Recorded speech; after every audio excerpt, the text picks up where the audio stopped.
Assalamualaikum warahmatullahi wabarakatuh. Perkenalkan, saya Wida Rahmawati SST FTMKes selaku dosen program studi D3 Fisioterapi Institut Ilmu Kesehatan Bakti Wiyata Kediri. Saya dalam melaksanakan tugas sebagai dosen, yaitu dalam melaksanakan Tridharma Perguruan Tinggi, telah memenuhi secara proporsional. Sebagai seorang dosen, saya merupakan dosen dengan passion di bidang pengajaran. Dengan persentase bobot pengajaran sebesar 60%, penelitian 10%, dan pengabdian masyarakat sebanyak 30%. Pada kesempatan kali ini, izinkan saya menjelaskan sedikit tentang salah satu bidang Tridharma saya, yaitu bidang pendidikan. Bidang Tridharma Pendidikan, saya mengampu mata kuliah fisioterapi pediatri yang berada di semester ganjil. Mata kuliah ini memiliki bobot SKS 2 SKS, terdiri dari 1 SKS teori dan 1 SKS praktek. Deskripsi mata kuliah ini membahas proses tumbuh kembang manusia mulai embrional, fetal, bayi, dan anak-anak. Membahas tentang gangguan gerak dan fungsi tumbuh kembang anak. Capaian pembelajaran kuliah ini adalah mahasiswa mampu melaksanakan penata laksanaan fisioterapi pada kasus pediatri berdasarkan pengetahuan meliputi anatomi, fisiologi, biomekanik, dan patofisiologi yang berhubungan dengan sistem gerak dan fungsi tubuh pada kasus pediatri. Materi pembelajaran saya berikan kepada mahasiswa berasal dari sumber belajar yaitu pustaka utama dan pendukung, berupa buku teks, jurnal, dan beberapa sumber yang relevan. Dalam sistem pembelajaran, saya menggunakan mode perkuliahan dengan student center learning. Metode pembelajaran berupa perkuliahan teori yang saya laksanakan di ruang kelas. Saya menggunakan metode ceramah, tanya jawab, diskusi, dan praktikum. Sistem DIA, yaitu Delivery Interactive Assessment, saya gunakan dalam proses pembelajaran. Di awal perkuliahan, saya melakukan tanya jawab dengan mahasiswa untuk mengenalkan materi yang saya berikan. Pada proses delivery, saya menyampaikan materi ke mahasiswa menggunakan PowerPoint. Proses interaktif saya gunakan saat perkuliahan dengan bertanya jawab atau berpendapat kepada mahasiswa terhadap materi yang dibahas. Di akhir perkuliahan, saya melakukan asesmen evaluasi terhadap capaian pembelajaran dengan melakukan review dan tugas kepada mahasiswa. Sistem penilaian pada mata kuliah ini menggunakan bobot penilaian UTS 35%, UAS 35%, tugas 20%, dan keaktifan 10%. Dengan nilai lulus minimal C. Menurut pedoman akademik, mahasiswa yang belum lulus diberikan 1 kali kesempatan untuk melakukan remedi, dan apabila belum lulus kembali maka harus mengikuti semester antara. Konsistensi pengajaran ini sesuai dengan keilmuan saya, yaitu Sarjana Terapan Fisioterapi dan S2 Kesehatan Masyarakat Peminatan Kesehatan Ibu dan Anak. Bidang tersebut konsisten dengan mata kuliah yang saya ampu, yaitu fisioterapi pediatri. Untuk lebih jelasnya, akan saya tampilkan video cuplikan dari proses pembelajaran di kelas untuk mata kuliah fisioterapi pediatri. Assalamualaikum warahmatullahi wabarakatuh. Waalaikumsalam warahmatullahi wabarakatuh. Selamat siang semuanya. Selamat siang. Gimana kabarnya? Sehat? Pada hari ini kita akan melanjutkan materi, ya, materi kita tentang tumbuh kembang, ya. Pada hari ini judul materinya adalah konsep tumbuh kembang motorik pada anak. Kata-kata ini nggak asing ya buat kita ya. Ya, kira-kira udah ada yang tahu belum artinya tumbuh itu apa? Ada? Oke, Mas Zaki. Tumbuh menurut saya itu bertambahnya usia, Bu. Tumbuh itu bertambahnya usia. Oke, boleh. Kalau kembang, siapa yang tahu? Oh ya, Mbak Cindy. Kembang artinya bertambah besar. Oh, bertambah besar. Kalian semua bertambah besar? Oh iya, dari dulu kecil sekarang jadi besar. Oke, tapi tumbuh kembang yang akan kita bahas pada hari ini adalah tumbuh kembang motorik pada anak. Sudah tahu semua pengertian anak? Sudah. Kalian ini termasuk anak atau bukan? Bukan. Kok bisa bukan? Anak itu yang bagaimana? Oke. Jadi anak itu manusia yang di bawah usia 18 tahun. Oke, manusia yang berada di bawah usia 18 tahun. Oke, sekarang kita perhatikan kenapa anak itu penting kita bahas. Ya, selain daripada anak ini merupakan suatu generasi penerus bangsa. Ya, di tahun-tahun ini kita sedang mempersiapkan Indonesia menuju emas di tahun berapa?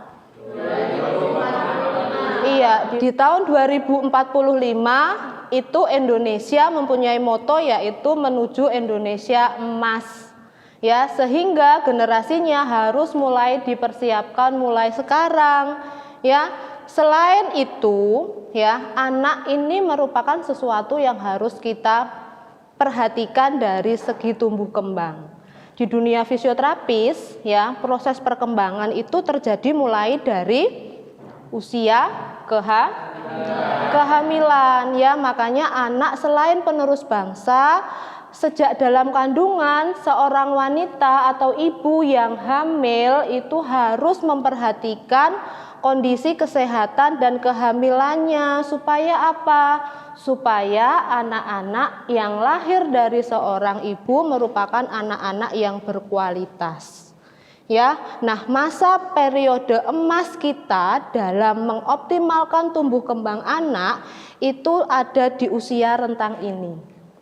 Ya, di usia rentang bayi, balita dan anak usia dini.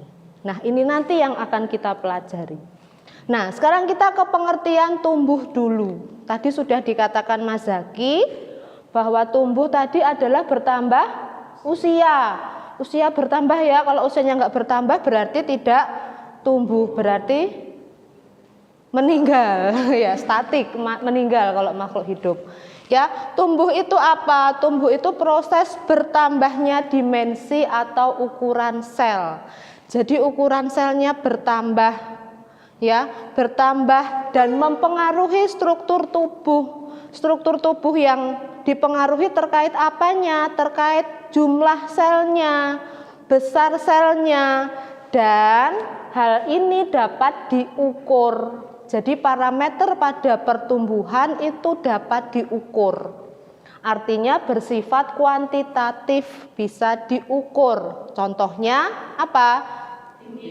Tinggi badan, yang berat badan, terus lingkar kepala pada anak-anak, ya, status gizi atau status perkembangan pertumbuhan yang bagus itu ada pada lingkar kepala yang menjadi patokan kita, ya, itu untuk tumbuh. Sekarang apa pengertian dari kembang? Ya, kalau kembang berbeda dengan tumbuh, walaupun mereka serupa tapi nggak sama gitu ya. Kalau kembang apa? Kembang itu bertambah juga. Ya, kalau kata Mbak Cindy bertambah besar, ya kan? Bertambah besar itu bisa jadi ukuran selnya. Tetapi makna berkembang itu adalah bertumbuh sesuai dengan strukturnya dan fungsinya. Sehingga tidak hanya pengertian dalam tumbuh saja, bertambah besar selnya tidak, tetapi bertambah fungsinya. Ya, bertambah terkait fungsi. Nah, fungsi nanti akan berhubungan dengan sistem tubuh. Begitu ya. Jadi kalau fungsi daripada organ itu berkembang, maka akan memiliki kemampuan yang kompleks, melewati proses maturasi yang kompleks, sehingga anak itu tidak hanya bertambah aja tubuhnya, gedenya, ya kan? tetapi kemampuannya juga akan bertambah, berkembang gitu ya. Nah, contohnya apa berkembang itu? Contoh berkembang itu apa? Coba kita lihat. Dari ilustrasi di depan sudah ada kan ya? Iya, ilustrasi di depan menggambarkan proses perkembangan dari dulu kalian bayi. Sampai dari bayi apakah langsung duduk di IIK menjadi mahasiswa? Ya, tentu saja tidak. Dari bayi apa dulu? Dari bayi kita harus menjadi balita. Tapi kemampuan dari bayi ke balita apakah langsung seperti dewasa? Tidak. Ya, ketemu sepupu kita melahirkan, kita nengok usia 0 bulan. Anaknya lagi apa? Bisa apa? Tiduran, ya, tiduran. Tapi 4 bulan lagi kita ke sana berarti umurnya 4 bulan. Kira-kira anaknya bisa apa? Nah, anaknya sudah pasti berubah kemampuannya. Iya kan? Anaknya berubah apa tidak? Berubah kemampuannya, tapi bayinya kan tetap, ya kan? Iya, berubah kemampuannya, bayinya tidak berubah, tetapi kemampuan si anak berubah. Berarti contohnya apa? Kemampuan untuk berguling, kemampuan untuk duduk, ya, kemampuan untuk bisa menggapai benda itu namanya berkembang. Jadi dalam proses tumbuh kembang anak, hal itu yang penting kita perhatikan. Ya. Oke, selain tumbuh kembang secara pengertian dan definisi, seorang fisioterapis juga harus mampu paham anak yang tumbuh kembang secara normal sampai menjadi dewasa itu harus mengikuti prinsip-prinsip perkembangan. Ya, jadi jangan sampai ada yang tidak ada di sini gitu ya. Nah, prinsip perkembangan itu apa aja? Yang pertama, tumbuh kembang itu merupakan sebuah proses yang kontinu. Anda tahu artinya kontinu enggak? Terus menerus, benar, terus menerus. Kontinu itu terus menerus, ya. Kalau tidak terus menerus, artinya dia tetap tumbuh enggak? Tidak. Tetap berkembang tidak? Tidak. Bahkan sampai sekarang sebenarnya kita juga masih dalam fase perkembangan gitu ya, karena sel tubuh kita terus berubah, tetapi aspeknya pasti sudah berbeda seperti anak ya. Tumbuh kembang itu proses yang terus menerus, jangan sampai anak kecil itu berhenti, apalagi di usia 5 tahun ke atas ya. Tumbuh kembang itu tentang maturasi dan melanisasi saraf. Jadi banyak saraf yang berkembang ya, masa emas 5 tahun pertama ya. Pola perkembangannya sama tetapi kecepatannya berbeda ya. Pola yang selanjutnya adalah refleks primitif hilang, akan digantikan dengan gerakan volunteer. Contohnya kita nengok bayi usia 0 bulan atau 2 bulan, tiba-tiba tangan kita digenggam. Apakah itu sadar? Enggak sadar. Anak itu enggak sadar, ya. Kenapa? Karena yang bekerja adalah refleks. Berbeda dengan ketika kita nengok anak usia 1 tahun. Apakah tanganmu langsung digenggam? Tidak, karena refleks hilang dan digantikan dengan gerakan volunteer atau gerakan sadar. Arah perkembangan cephalocauda dan proximodistal. Ya, seperti gambar di sampingnya, ya. Cephalocauda, perkembangan itu selalu dari otak dulu. Dari otak ya ke kaudal ya. Kenapa ke otak? Otak menjadi pusat kontrol gerak dan fungsi tubuh, semuanya ada di otak. Jadi perkembangannya dari atas dulu ya. Kemudian ke proximodistal. Proximodistal itu akan mengurusi tentang perkembangan dari gross motor menuju fine motor. Anda tahu gross motor adalah perkembangan motorik kasar, sedangkan fine motor adalah perkembangan motorik halus. Enggak boleh kebalik ya. Kemudian diawali gerakan motorik kasar, baru diikuti motorik halus, sudah sama seperti yang saya sampaikan tadi. Yang terakhir adalah aktivitas general dengan respon individu yang khas. Jika perkembangan sudah sudah melampaui tahapan yang benar, maka seorang individu akan memiliki karakter dan ciri-ciri yang khas yang berbeda dengan individu yang lain. Ya. Nah, untuk perkembangan ini ya yang harus diperhatikan adalah perkembangan yang melalui sensomotor development ya nantinya akan menumbuhkan perkembangan yang sifatnya gross dan fine motor. Ya, jadi perkembangan anak itu kalau mau berkembang gross dan fine motornya, maka inputnya harus melalui perkembangan yang namanya sensomotor development. Anak nggak akan gerak kalau matanya nggak lihat. Anak nggak akan gerak kalau telinganya nggak mendengar. Anak nggak akan bergerak kalau nggak pernah dapat sentuhan apapun. Maka input dari lingkungan itulah yang nantinya akan diproses oleh tubuh si anak menjadi sebuah respon gerakan. Ya, jadi pentingnya stimulasi dini untuk anak adalah menentukan kualitas daripada tumbuh kembang anak. Ya, gross dan fine motor ini tentu saja akan mengarahkan kemana? Ke mekanisme postural tubuh. Ya, butuh postural, butuh tonus postural, butuh stabilisasi, butuh fleksibilitas postur, ya. Dan bagaimana seorang anak bisa mempertahankan diri dalam keadaan dinamis dan dalam keadaan statis. Seperti kalian saat ini duduk seperti ini, apakah kalian terjatuh? Tidak. Ya, pada saat Anda berjalan, apakah Anda jatuh? Tidak. Begitu juga dengan jalan ketika ada lubangnya, apakah Anda masuk ke lubang atau Anda sudah punya pikiran bahwa saya harus menghindari lubang? Menghindari lubang lah, itulah bentuk dari proses tumbuh kembang yang komprehensif dan kompleks, ya. Nah, sekarang kita pertama ke gross motor dulu.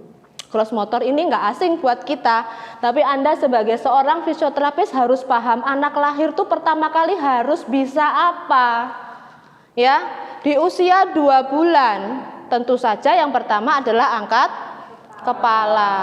Usia 4 bulan anak mulai bisa tengkurap. Usia 5 bulan dia bagaimana?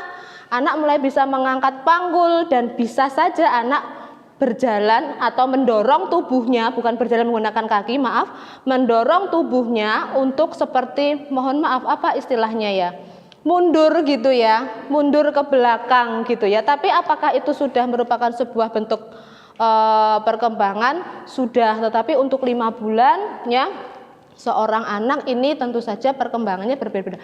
Ada yang sudah bisa mundur, ada yang belum bisa, bahkan masih dalam tahap berguling ya, berguling untuk menuju ke mundur ya, mundur dalam posisi prone lying ya itu. Nah, di 6 bulan anak itu sudah mulai duduk ya, gross motornya 6 bulan itu duduk. Kenapa kok duduk? Ini sama halnya dengan proses MPASI. MPASI itu dilakukan pada anak usia 6 bulan, anak yang sudah duduk. Dengan indikator apa? 6 bulan duduk itu sistem pencernaan anak sudah siap untuk menerima makanan. Jadi makan biar nggak sambil tidur gitu ya, sudah duduk. 7 bulan sudah bisa duduk dengan mendorong diri ke belakang, 8 bulan duduk tegak tanpa support ya, sampai akhirnya ke 12 bulan ya anak bisa berjalan. Nah, kapan anak dikatakan terantanan? Kalau di daerah kita kan paling sering ya membahas masalah terantanan. Terantanan itu apa? Merayap ke tempat yang tinggi. Ya, terantanan itu merayap ke tempat yang lebih tinggi sambil berjalan berpegangan. Ya, gross motor selanjutnya di 13 bulan mereka harus sudah bisa berjalan loh ya. 13 bulan sudah bisa berjalan. Selanjutnya mereka harus meningkatkan kemampuannya untuk berlari ya, melompat ya, sampai harus kita perhatikan di usia 5 tahun ini anak bisa melompat tali setinggi lutut. Ini kemampuan motorik kasar anak. Bagaimana dengan kemampuan fine motornya? Fine motor itu kemampuan motorik halus. Sebelum kita bahas ke motorik halus, ya, Ada yang mau ditanyakan dulu di yang tadi, di gross motor, perkembangan gross motornya? Oke, Mbak Anissa silahkan. Bu, jadi kan banyak masyarakat yang mengatakan bahwa anaknya itu tidak melewati fase yang merangkak. Nah, apakah boleh jika anak tersebut tidak melewati fase tumbuh kembang yang seharusnya? Oke, berarti tidak ada fase merangkak. Boleh apa tidak? Tidak boleh jawabannya. Jangan bangga jika saudara kita atau tetangga kita itu justru langsung berjalan anaknya. Jangan bangga, justru tidak boleh anak itu tidak melewati tahapan tumbuh kembangnya. Ya, jadi mereka harus merangkak. Ya, semua tahapannya harus terlampaui. Ya, mungkin ini bisa disampaikan nanti ke saudaranya, ke tetangganya. Jangan banggalah ya kalau anaknya tidak melewati fase merangkak. Jadi nggak boleh ya Mbak ya. Oke, ada lagi? Sudah ya, saya lanjutkan ke fine motor. Kalau fine motor ini adalah perkembangan motorik halus melibatkan koordinasi ya melalui visual ya dan gerakan sendi yang kecil-kecil seperti tangan ya di usia 1 bulan sampai 8 bulan. Ini banyak banget perkembangannya. 1 bulan ini bisa menggenggam ibu jari dengan bebas ya, tetapi perkembangan fine di 1 sampai 8 bulan ini masih beberapa yang dikontrol oleh refleks ya. Di 6 bulan menggenggam botol dengan palmar grasp. Nah, kalau 6 bulan menggenggam botol dengan palmar grasp ini mulai volunteer gitu ya. Kenapa? Karena di usia 1 sampai 4 bulan menggenggamnya dikontrol oleh refleks, sedangkan untuk 6 bulan itu sudah mulai pindah ke volunteer. Ya, untuk 7 bulan memang kemampuannya adalah menggenggam pada posisi supinasi. 8 bulannya anak sudah mulai bisa melempar ya benda. Ya, 9 bulan apa? Melepas benda. Kemudian 10 sampai 18 bulan ya, ini mulai berhubungan dengan benda-benda yang sekiranya sudah terstimulasi terhadap penglihatan anak. Ya, anak sudah mulai bisa memegang untuk bergerak, mencoret-coret sesuatu. Itu merupakan perkembangan fine motor di usia sekian. Ya, kemudian di usia 2,5 sampai 3 tahun bisa memegang pensil. Tapi posisinya pronasi. Pronasi itu kan tangannya seperti ini, kita tahu ya menggenggam. Jangan dibetulkan dulu ya, karena itu merupakan tahapan fine motor anak. Sampai di usia 5 tahun ya, anak ini baru bisa meniru ya sebuah gerakan-gerakan tetapi belum halus. Ya, baru bisa meniru, membuat garis ya, membuat garis yang berjajar, sejajar ya, menyusun kubus dan sebagainya. Sampai di usia 5 tahun mereka memegang pensil dengan pegangan yang dinamis. Nah, ini baru bisa dilakukan. Kemudian untuk tumbang fine motor selanjutnya, nah ini yang perlu diperhatikan, 2 sampai 5 tahun, ini usia prasekolah ya.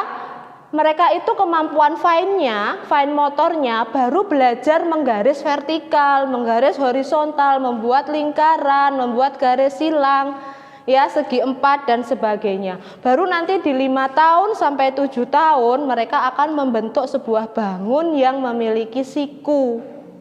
Itu adalah kemampuan anak di usia 5 sampai 7 tahun. Ya, jadi ya seperti inilah fine motor anak, jangan dipaksakan untuk fine motor.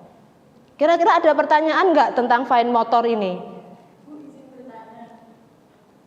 Apakah anak di bawah usia 5 tahun yang masuk di PAUD itu boleh diajarkan kalistung?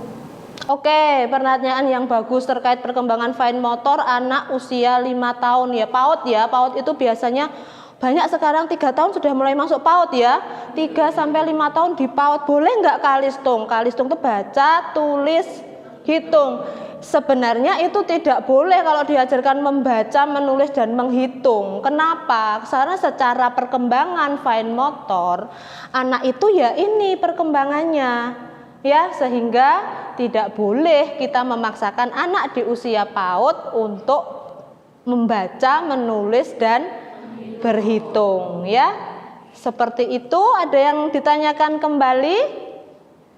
Sudah, jika sudah, ini materi pada hari ini. Sekarang tugas selanjutnya, silahkan kalian mengerjakan tugas, scan yang ada di barcode. Semuanya bawa HP kan ya? Ya, silahkan di scan tugasnya untuk materi pada hari ini dan dikerjakan, kemudian disubmit. Ya, sudah terbaca semua?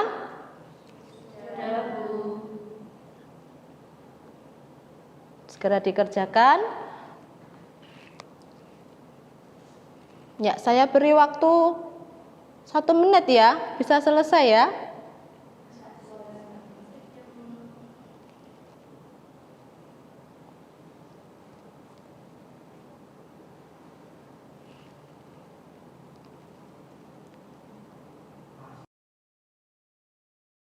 Oke, sudah selesai semua? Sudah disubmit? Ya, di situ ada tugas ya, minta tolong tugasnya dikerjakan, nanti dikumpulkan di pertemuan minggu berikutnya sebelum kita mulai perkuliahan di minggu depan. Begitu ya? Ya, ada ditanyakan sebelum saya tutup? Tidak, sudah cukup? Ya, terima kasih. Mungkin ini adalah materi yang bisa saya berikan pada siang hari ini. Ya, kita akan bertemu lagi untuk pertemuan di minggu depan. Ya, terima kasih. Selamat siang semuanya. Wabillahi taufiq wal hidayah. Wassalamualaikum warahmatullahi wabarakatuh. Waalaikumsalam warahmatullahi wabarakatuh. Sama-sama. Demikian video pernyataan diri dosen dalam unjuk kerja Tridharma Perguruan Tinggi di bidang pengajaran saya. Kurang lebihnya mohon maaf. Saya akhiri. Wassalamualaikum warahmatullahi wabarakatuh.